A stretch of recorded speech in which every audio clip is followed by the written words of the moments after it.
isso. Porque aquela dúvida, né? Quais são os meios que eu vou utilizar, quais são os meios coercitivos que o Estado vai utilizar para forçar aquele devedor a cumprir uma obrigação? Quais são esses meios coercitivos? Num determinado momento na nossa história, em Roma, por exemplo, nós tivemos pena de morte. O indivíduo que era devedor e não pagava era condenado à morte. À morte. Depois mudou um pouquinho, foi flexibilizada essa situação, e ao invés de pena de morte, o indivíduo passou a ser escravo. Era escravo, o devedor, que não cumpria a obrigação, era escravo do credor. Mas, com o passar do tempo, isso também foi amenizado. E criou-se, então, a questão da prisão por dívida. É tão polêmico isso é tão polêmico, que o Brasil, na sua Constituição, trazia a questão de prisão por depositário infiel, que nada mais é do que prisão por dívida. É tão polêmico isso, que o Brasil, então, teve que ser signatário de um tratado, ou de um pacto, de São José da Costa Rica, onde o Brasil, então, ao ser signatário desse pacto, entendeu que não era possível a prisão por dívida, salvo se ela for alimentar, salvo na dívida por alimentos. Veja, se isso não fosse polêmico, não haveria necessidade do pacto. Se isso não fosse polêmico, não haveria necessidade do STF se manifestar acerca da eficácia desse tratado. A eficácia desse tratado.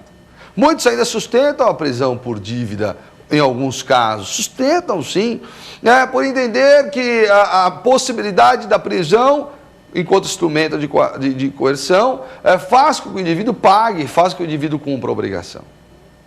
E esses que sustentam essa posição não posso dizer que eles são absolutamente equivocados, tanto que o nosso sistema admite a questão da prisão por dívida alimentar.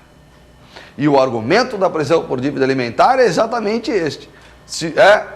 O fato de existir a ameaça da prisão faz, muitas vezes, com que o pai cumpra a sua obrigação, estou falando do pai, mas pode ser qualquer outro, que o alimentante cumpra a sua obrigação pelo receio da prisão, os números mostram que se nós tirarmos aí a prisão no caso de alimentos, a inadimplência sobe muito, sobe demais. Então, no caso dos alimentos, eu tenho questão de balanço de bens, né?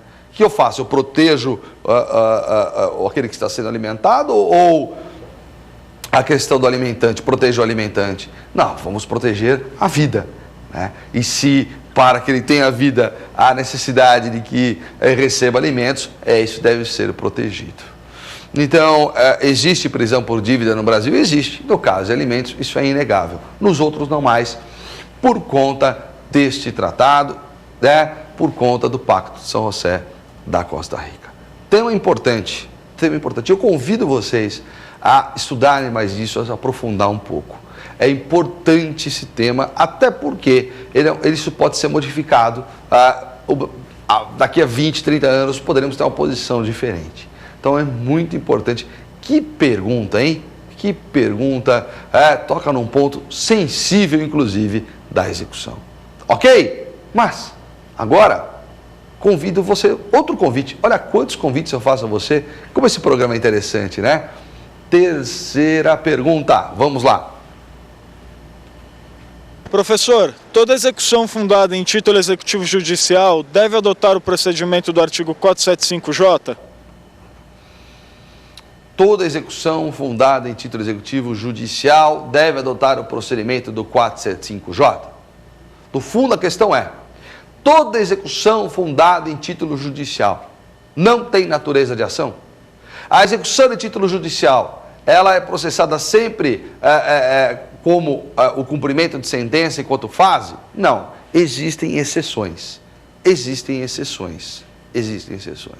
Mas a regra é essa, né? A sentença, a execução de título judicial, ela se procede de acordo com o 475-J. É a regra. Mas, nos casos envolvendo dinheiro, nos casos de execução contra devedor solvente por quantia certa, envolve dinheiro. Se a condenação do juiz for uma condenação que envolvendo pecúnia, condenou o indivíduo, o réu, a pagar uma quantia X, aí eu vou proceder pelo 475J. Mas, se for uma obrigação de fazer, se for uma obrigação de não fazer, entrega de coisa, não é o procedimento do 475J. Tem outro procedimento, isso é muito importante, porque se fala muito em cumprimento de sentença e parece que é aplicável a qualquer situação. Não, é só quando envolve dinheiro, só quando envolve dinheiro, tá? Aí sim, o indivíduo tem 15 dias para pagar, sob pena de multa, como nós já falamos aqui anteriormente. Então, envolveu dinheiro, é o procedimento 475J, ok? Grande pergunta. Vamos à próxima? Acompanhe comigo. Quarta questão. Professor Fábio Mena, como se procede a execução de uma sentença arbitral? É uma preocupação constante da nossa sociedade hoje, não só daqueles que estudam o direito, não só o estudante, não só o acadêmico, não só o professor, não só o advogado, o juiz, o promotor, os leigos em geral. Essa questão da arbitragem, Essa questão da arbitragem. Ela é uma questão pontual e que o Brasil começa efetivamente a olhar com mais carinho. Tanto que,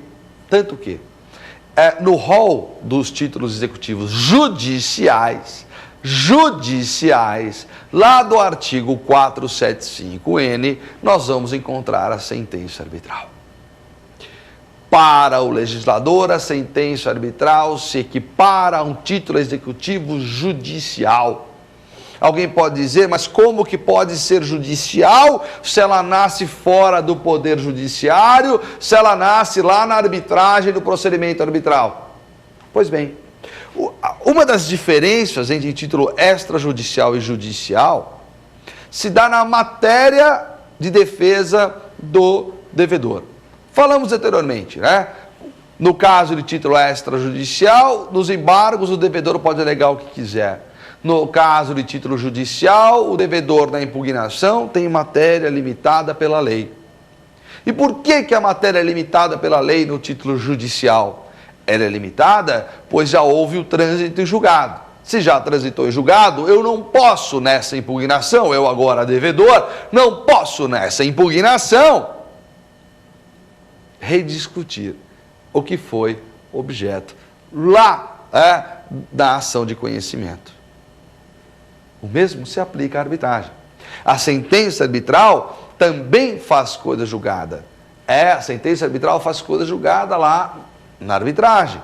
Portanto, quando eu levo essa sentença arbitral para ser executada no Poder Judiciário, e lembrando que a execução da sentença arbitral é estatal, porque não existe execução privada, quando eu pego a sentença arbitral e levo ao Poder Judiciário, o devedor, na sua impugnação, não poderá rediscutir aquilo que foi objeto da arbitragem. Não poderá rediscutir aquilo que foi objeto da arbitragem. Daí por quê? Ela ser equiparada a um título executivo judicial. E como que se procede? Nesse caso, será necessária a propositura de uma ação de execução ou uma ação de cumprimento de sentença. Mas Mena, título judicial não é apenas um procedimento? Não, existem situações em que eu tenho ação. Parágrafo único do 475N, parágrafo único do 475N. Isso vale para sentença arbitral, isso vale para sentença penal condenatória, isso vale para sentença estrangeira homologada pelo STJ. Isso mesmo. Nesses três casos, o credor deverá promover uma ação de execução fundada em título judicial ou o nome que você quiser, a ação de cumprimento de sentença. O fato é que nessas situações, o devedor será citado e não intimado, para pagar no prazo de 3 dias, no prazo de 15 dias, não 3, 15 dias, sob pena de multa. No caso de uma sentença civil, o indivíduo é intimado para pagar no prazo de 15 dias sob pena de multa. Nesses 3 casos, ele é citado, pois é uma ação, para pagar no prazo de 15 dias sob pena de multa. Isso foi uma informação importantíssima, Isso é uma questão importante. É muito comum no exame da OAB, muito comum em concurso público. Muito mesmo. E muitas vezes, aquele que participou de